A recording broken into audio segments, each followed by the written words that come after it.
Baik, Ibu-ibu, bismillahirrahmanirrahim. Assalamualaikum warahmatullahi wabarakatuh. Waalaikumsalam. Ya, terima kasih kepada ibu-ibu yang sudah hadir. Semoga kita semua dalam keadaan sehat. Hari ini kita akan membahas mengenai kerangka dasar kurikulum yang di dalamnya khususnya kita akan belajar dulu bagaimana cara menyusun kurikulum operasional sekolah, apa saja langkah-langkah yang harus dilakukan ketika kita akan menyusun kurikulum operasional sekolah. Baik, Bapak Ibu sekalian, kita sudah mengetahui bahwa setiap sekolah itu memiliki kurikulum ya Bapak Ibu. Kurikulum itu dapat diartikan sebagai sebuah rancangan atau sebuah rencana, atau bisa juga diartikan secara umum sebagai sebuah cita-cita mengenai dan cara-cara mengenai apa yang akan kita lakukan di sebuah sekolah yang berkaitan dengan pembelajaran yang akan diberikan kepada peserta didik kita di sekolah. Bapak Ibu sekalian, seperti kita ketahui bahwa di dalam kurikulum termuat beberapa hal, di antaranya mulai dari tujuan, kemudian bagaimana strukturnya, dan sebagainya. Sama ketika kita membuat kurikulum tingkat satuan pendidikan. Ya, apakah Bapak Ibu di sini pernah terlibat dalam membuat KTSP? Pernah. Pernah, alhamdulillah ya. Ya, ini yang sudah terlibat, kita sudah tahu barangkali atau bahkan mungkin terbiasa bagaimana langkah-langkah awal kita ketika kita akan merancang sebuah kurikulum sekolah. Baik, Bapak Ibu, yang akan kita pelajari sekarang adalah cara membuat kurikulum operasional di sekolah. Apa bedanya KTSP dengan kurikulum operasional di satuan pendidikan?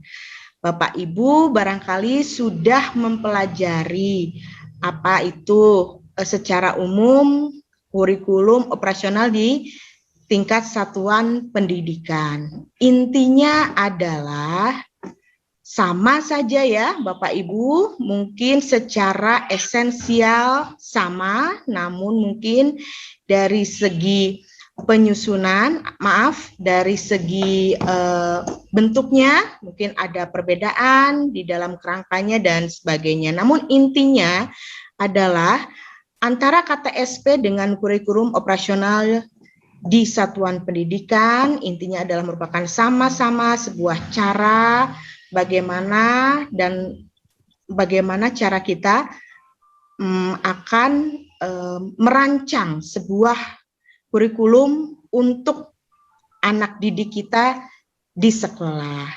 Ya, selamat datang Ibu Rina. Ya Bu, mohon maaf Bu, jaringannya sedang kurang bagus Bu. Tadi berusaha mencoba masuk, baik, tapi baru bisa masuk Bu.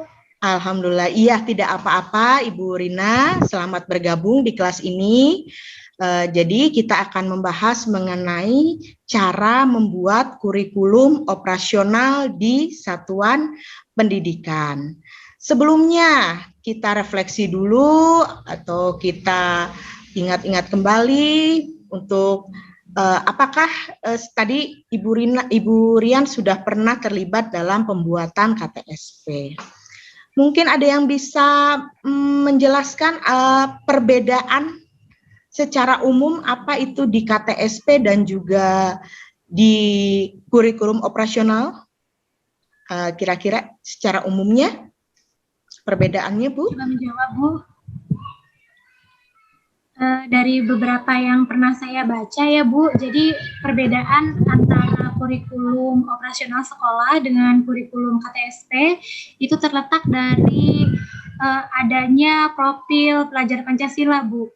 Jadi di kurikulum operasional sekolah ini nanti kita akan memasukkan profil pelajar Pancasila yang akan digambarkan nanti dalam visi dan misi sekolah Bu. Seperti itu. Baik, terima kasih Ibu Rina. Itu salah satunya perbedaannya bahwa di kurikulum operasional satuan pendidikan dimasukkan muatan mengenai profil pelajar Pancasila. Pertanyaannya, apakah dulu di KTSP tidak termuat profil pelajar Pancasila ini, Ibu? Saya coba jawab ya, Bu. Silahkan, Bu Rian. Sebetulnya dalam KTSP juga sudah termuat, cuman tidak lebih spesifik. Biasanya di situ ada karakteristik mengenai peserta didik, profil peserta didik dari berbagai dari sekolah kita terutama. Biasanya tercantum, tapi lebih ke global, tidak langsung mengarah ke profil pelajar Pancasila. Itu mungkin, Bu. Baik, terima kasih Ibu Rian. Ya, betul sekali Bu, bahwa dimensi-dimensi dalam profil pelajar Pancasila yang sekarang dimasukkan secara nyata atau real di dalam kurikulum operasional di satuan pendidikan, dulu juga sudah ada di KTSP, hanya tidak diuraikan atau dijelaskan mengenai nilai-nilainya. Namun nilai-nilainya sendiri sudah termuat di dalam KTSP. Baik, Bapak Ibu, selanjutnya izinkan saya untuk men-share dulu. Sebentar.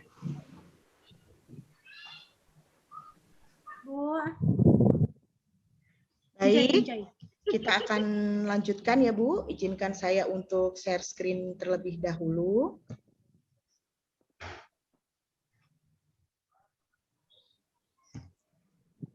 Iya, tujuan dari pembelajaran kita pada saat ini yaitu setelah belajar materi ini diharapkan Bapak Ibu dapat menjelaskan apa itu konsep arti dari visi, misi, dan tujuan.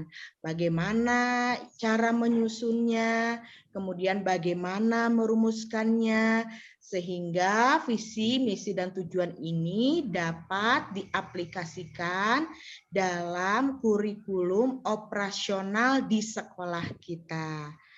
Kemudian langkah-langkah dalam menyusun visi, misi, dan tujuan ini dilakukan menggunakan teknik analisis SWOT. Ya, apa itu analisis SWOT? Nanti kita akan pelajari secara bersama. Baik, kita pelajari dulu ya Bu, apa itu visi, misi, dan juga tujuan. Sebelumnya barangkali ada yang bisa menjelaskan apa itu visi? Barangkali sudah pernah mendengar ya, sudah seringlah kita mendengarkan bahwa sekolah kita itu mempunyai visi. Nah, Bapak Ibu, apa itu visi?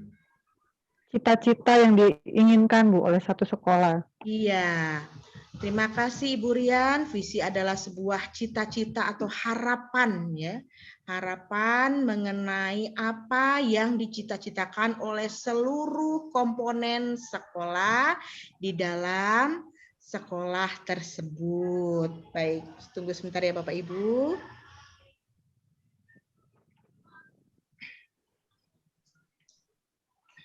Nah, ya, visi, misi, dan tujuan. Seperti apakah gambaran ideal tentang masa depan dan ingin diwujudkan oleh satuan pendidikan, itu visi ya Bu ya. Kemudian misi.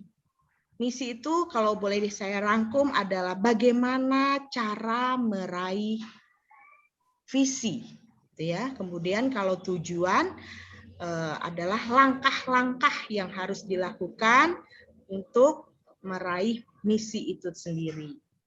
Nah, begitu ya Bapak Ibu tentang visi, misi, dan tujuan. Nah, sebelum merumuskan visi, misi, dan tujuan, kita harus tahu dulu nih Bapak Ibu, siapa saja yang terlibat dalam penyusunan visi, misi, dan tujuan di kurikulum operasional di satuan pendidikan. Ada yang bisa menjawab, Bu? Apakah ini dilakukan oleh guru saja, atau kepala sekolah saja, atau orang tertentu saja? Oleh seluruh warga sekolah, Bu. Oleh seluruh komponen warga sekolah. Ya, betul sekali Bu Rina, bahwa dalam membuat visi, misi, dan tujuan ini karena tujuan bersama, maka harus dirumuskan pula secara bersama-sama oleh seluruh komponen yang ada di sekolah, mulai dari kepala sekolah, guru, staf, siswa, orang tua siswa yang tergabung dalam komite, kemudian kemitraan apa saja yang berkontribusi untuk sama-sama memiliki cita-cita membangun sekolah menjadi lebih baik sesuai dengan tujuan dan harapan bersama. Baik, Ibu Bapak, untuk merumuskan visi misi ini dilakukan dengan berbagai cara ya. Sebentar. Sebelumnya kita harus melakukan dulu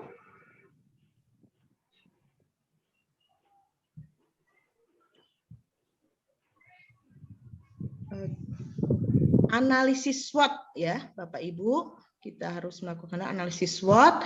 Analisis SWOT itu adalah kita menganalisis apa, S-nya itu adalah strength atau kekuatan, W-nya adalah weakness atau kelemahan, O-nya adalah opportunist, kesempatan, dan T-nya adalah threat atau tantangannya. Dilihat dari apanya Bapak Ibu? Dilihat dari semua komponennya. Dari mulai lingkungan belajarnya, dari mulai latar belakang siswa, kemudian dari dimensi gurunya, dari dimensi orang tua siswanya, ya. Itu semuanya dianalisis ya, apa saja analisis SWOT-nya. Nah, kemudian dari situ kita bisa membuat sebuah kesimpulan apa yang sebenarnya nah ini ya Bu, apa yang sebetulnya menjadi kekuatan kita, apa yang menjadi kelemahan kita, apa yang menjadi peluang kita, dan menjadi tantangan kita. Ini salah satu contohnya bagaimana satuan pendidikan memanfaatkan kekuatan untuk mengoptimalkan peluang, bagaimana satuan pendidikan memanfaatkan peluang untuk mengoptimalkan kekuatan, itu untuk strengths-nya ya. Itu saling berhubungan Bapak Ibu, antara strength, weakness, opportunity, dan threat-nya. Nanti Bapak Ibu bisa melakukan analisis SWOT ini di dalam tabel yang sudah disediakan nanti ya Bapak Ibu. Ya, tibalah kita di akhir pertemuan ini. Ada yang bisa membuat sebuah kesimpulan mengenai bagaimana cara menyusun kurikulum operasional di satuan pendidikan. Barangkali boleh diwakilkan atau dari Ibu Rina maupun dari Ibu Rian, silahkan. Apa kesimpulan materi kita pada hari ini?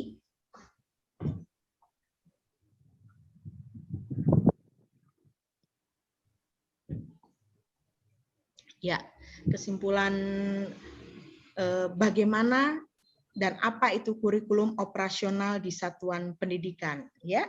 Ada yang bisa menyimpulkan? Ya, saya coba ya Bu ya. Silakan Bu. Jadi sebetulnya kurikulum operasional sekolah dengan KTSP mungkin hampir sama, hanya saja sekarang kerangkanya ada yang berbeda, di mana masuk lebih detail lagi mengenai profil pelajar Pancasila. Lalu yang keduanya adalah semua warga sekolah dari mulai stakeholder, kepala sekolah, guru, komite, dan kemitraan juga termasuk di dalamnya sebaiknya mengikuti atau membuat dalam kegiatan workshop kurikulum sekolah ini.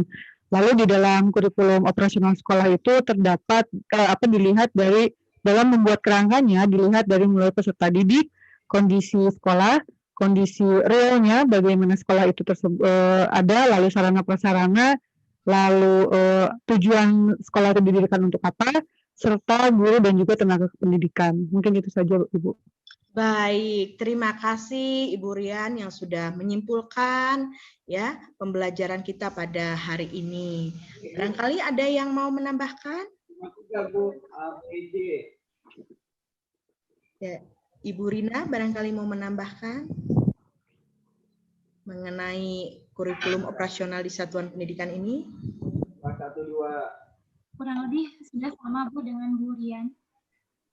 Ya, mengenai cara-caranya ya. Jadi pertama adalah disusun dulu visi dan misi serta tujuan yang melibatkan seluruh komponen sekolah dan sekolah itu. Bagaimana cara membuatnya? Dilakukan dulu analisis SWOT ya. Kita harus kenali dulu kekuatan kita, kelemahan kita, tantangan kita ya. Kemudian itu nanti dirumuskan menjadi sebuah visi, misi, dan tujuan sekolah. Nah, cara yang dilakukan bisa berbagai cara, bisa melalui angket, melalui wawancara, atau melalui FGD atau Focus Group Discussion.